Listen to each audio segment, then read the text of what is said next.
Hey guys, and welcome back to another predictions video. In today's video I'm going to be predicting the Jones versus Hermans fight. And so if you are new around here and you haven't yet subscribed, please do so, like it if you do indeed like video, and let's get straight into it. So going into this fight, Jones is 7-0 with 3 KOs and Hermans is 18-4 with 7 KOs. This fight is for the IBF and IBO World Super Welterweight titles. Jones's last fight was a win via TKO in round 5 versus Silva. Herman's last fight was a win via unanimous decision versus Konechna. This is in Jones's home country of America. Jones is 26 and Hermans is 34.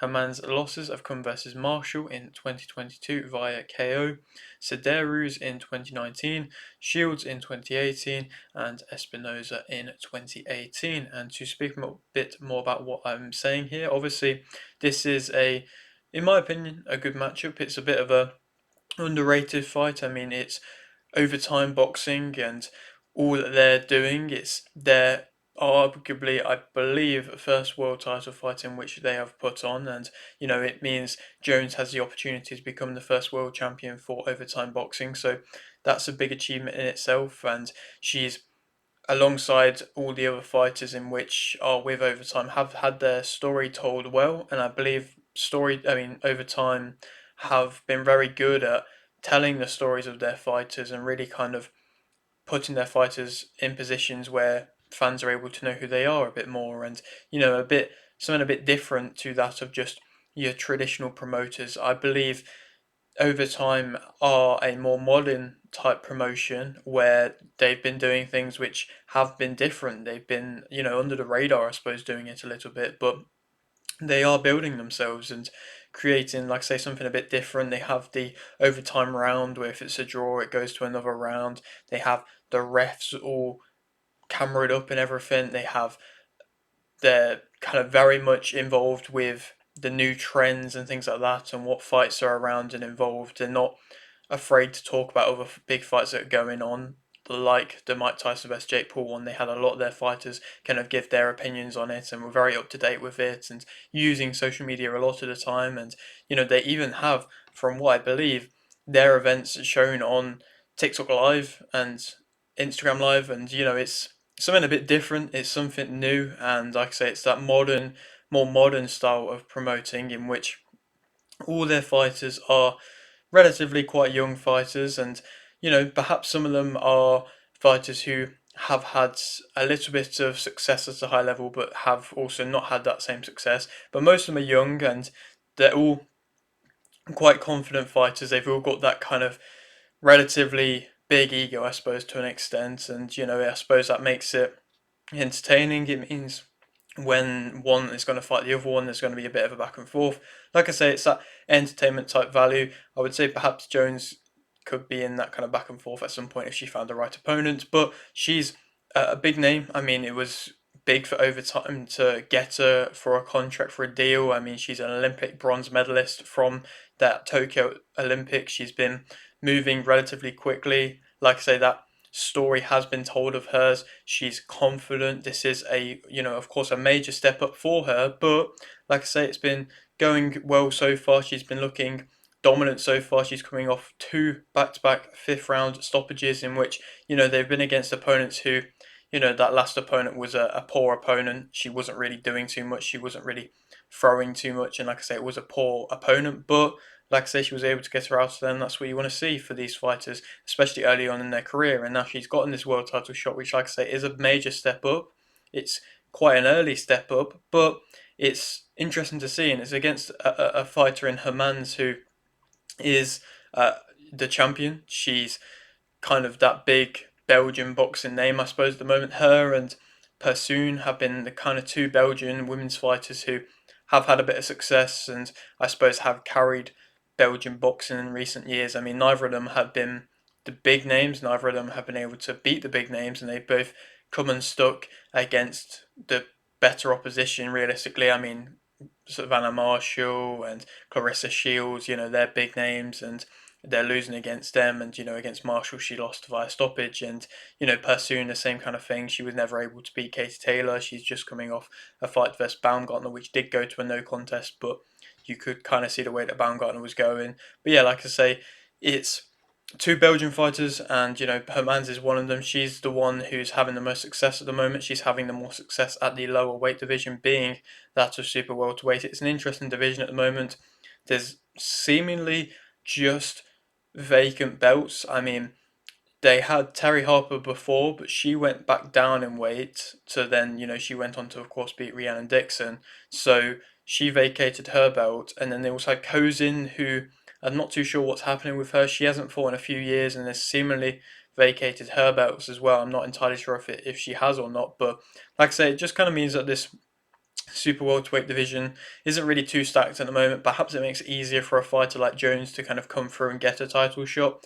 But it's an interesting fight. It's a good fight. I think there's a big name there in Jones who, if she wins this fight, she's able to have big fights and be the name in the super welterweight division, and other fighters are going to want to come to her at that point. And Hermans is used to being the underdog. She's had success, like I say, at this weight division. She's on a good run. She's been causing a few upsets, and she's going to be hit for the fight. She's used to fighting in opposition's home countries, and yeah, it's going to be interesting to see how it goes. Of course, this is the co-main event, from what I believe, for the Adams versus Kazurats.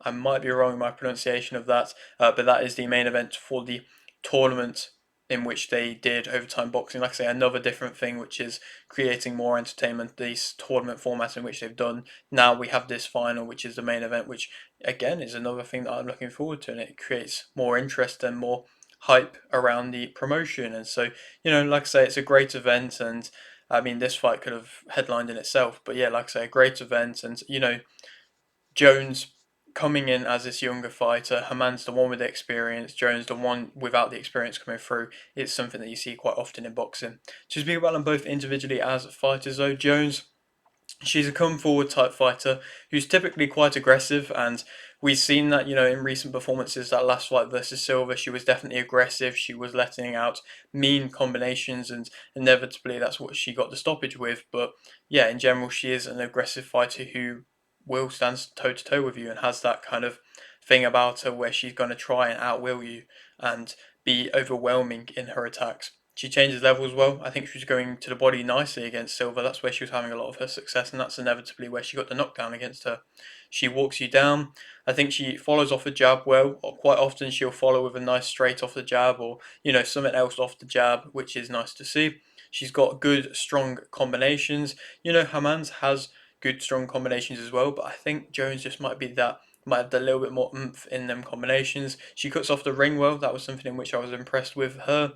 She's got a high guard. It does drop a bit, but typically it's a high guard. And defensively, she's not really the most well-rounded of fighters. But I think when she has the nice high guard going, it's nice to see, and she can catch shots from there. But on occasion that high guard does drop, and that's where she can get caught with perhaps a few more shots.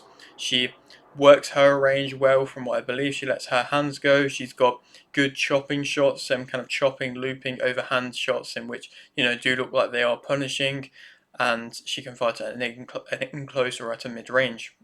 Negatives about her, I think her head movement, I believe, is limited. I don't really think she offers too much in the way of taking a backward step either. I think her defense is limited. Like I say, the main thing for her defense is the high guard, in which, like I say, can catch shots, but if she drops the high guard, then there is literally little to no defense from her side. Her countering, I don't think, is anything that excellent. She can leave out of a jab a bit. She can be flat-footed. She can have quite wide hooks. Perhaps she could be even overlooking Hermans and thinking about other big champions. This is what quite often happens with these really confident fighters coming into fights. They can often overlook fighters, even if they are fellow, or even if they are world champions. She can stay on range too long, can be drawn into a fight, and that's something in which Hermans is definitely going to want. I think that could create an entertaining fight. I believe in general this is going to be an entertaining fight, but it could add to it if she gets drawn into a fight. I think against a high output, she might struggle. It hasn't been something in which we've seen too much, and she's not going to want to take up backwards steps. So if Hermans is just continuously throwing flurries of shots, my apologies, she's probably going to catch you with quite a few Hermans. She can perhaps fight emotionally, from what I've seen. Like I say, because she doesn't want to take a backward step, it does look like she's fighting a bit emotionally, and in general, not really caring for a defense. To speak about Hermans as a fighter, she will let her hands go, similarly to that of Jones. That's why I think it could make for an entertaining contest between the two of them. She's aggressive in her exchanges. If you've seen her when she's throwing her exchanges, she is very much just biting down on the gum shield and just letting anything go that she can. And in general, it's aggressive in exchanges. She's a high tempo type fighter. So in general, I think this is a fight in which she's going to be high tempo and it's going to perhaps test Jones. She hasn't been that 10 round distance. I believe she had the fight before the last one was a 10 round fight, but she got her opponent out of there, so she hasn't been the 10 round distance. So if Hermans is going to set a really high tempo, she's going to drag Jones into that. She doesn't really respect her opponents, and I think that's credit to her. When you're against fighters who are meant to win, are clear favourites, you shouldn't really respect them too much. You should perhaps respect them a little bit and just kind of see what they're about. But at times it works if you just don't respect them because it can catch the opponent off guard and just not make a fight easy for the opponent, not let the opponent get into a rhythm early. She's got good straights off her jab, her good straight shots off of her jab, which is nice to see. She's got fast hands. She puts on pressure if the opponent backs off. If the opponent willingly backs off, she will then put on pressure. So if Jones takes any backward step, Hermans will follow up on that. She can fight on the front or the back foot herself, Hermans. She's hard to time when she does come in with them kind of perhaps a bit more rushing attacks, and she's going to put her all into her combinations, like I say, really biting down on that gum shield. Negatives about her, I think dealing with pressure, she can sometimes struggle with a bit. I think there's been fights in which you see her and she's just kind of wafting out shots because the pressure in which she has to deal with is tough and it's quite a high tempo. And, like I say, she's matching the tempo, but she's just wafting out shots which don't really have too much of an effect. And in general, she then has her chin in the air quite a lot of the time. She can quite often invite pressure, and Jones is going to accept that and keep coming forwards all night long if she does that. Her timing isn't always excellent. She has quite wide hooks as well, so you can often see them from afar. Her accuracy isn't amazing. I think sometimes she can load up a bit too much on her shots. She can be outboxed. Do I think Jones is able to do that? Perhaps if she works off a jab nicely enough. She squares up, but quite often squares up with her back against the ropes, sitting on the ropes, squaring up, and then just throwing combinations. I respect it. It adds to the entertainment value and it makes the contest more interesting, but it's defensively not a smart thing to be doing, sitting on the ropes, squaring up, and then just letting her hands go. She doesn't really have loads of defensive movement. Like I say, she's more willing to be on the back foot and perhaps has a bit better defensive movement than that of Jones, and can circle around a bit. And when she's not being dragged into exchanges, she will move around a little bit. But in general, her defensive movement isn't excellent and head movement isn't excellent. She can lunge in, she can stand tall. I think the technique in which she throws her shots, quite often, a lot of the time, the punches in which she does land, like I say, because they're wafting type punches and they're not landing nicely. They're landing at various different areas of the glove. It's not necessarily the cleanest, nicest thing to see. She can overreach. I think the angles in which she works isn't excellent and looks like they're difficult to work in, and she's not very controlled or disciplined seemingly in her work. That could be the game plan, to try and disrupt a rhythm and make things tricky and unsure what to do, but in general, it just doesn't seem like she has that full control over what she's doing. Jones is the favourite for this fight. I think that Jones will win via unanimous decision. I think it's going to cut the double back-to-back knockout streak in which she has, but like I say, I think she's going to be of course, younger fighter. She's going to accept Herman's invitation of pressure. She's going to let her hands go. She's going to be, I think, the stronger out of the two. The perhaps more aggressive out of the two. We'll have to wait and see how that works out. But if Hermans is just going to sit on the rope, she's going to take a lot of punishment from Jones, who, like I say, can cut off the ring well as well. But she's going to be tough, and she did get stopped versus Marshall, but I don't think that Jones is going to stop her. Then who should go on to fight next? I mean, it's not a great division, like I mentioned, and there isn't really much going on in the division, so I think she'll want to stay around for the moment for the division, as she's just a newly crowned champion, but there isn't really much going on. Like I say, you don't really know what's going on with the belts in general.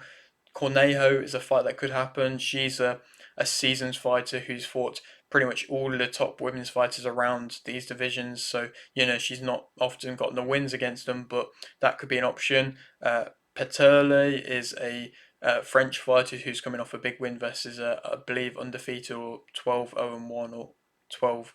Yeah, I believe a 12-0-1 girl. So she's got a good record and she's progressing along. I believe she's like WBC silver champion. So that can make a good fight.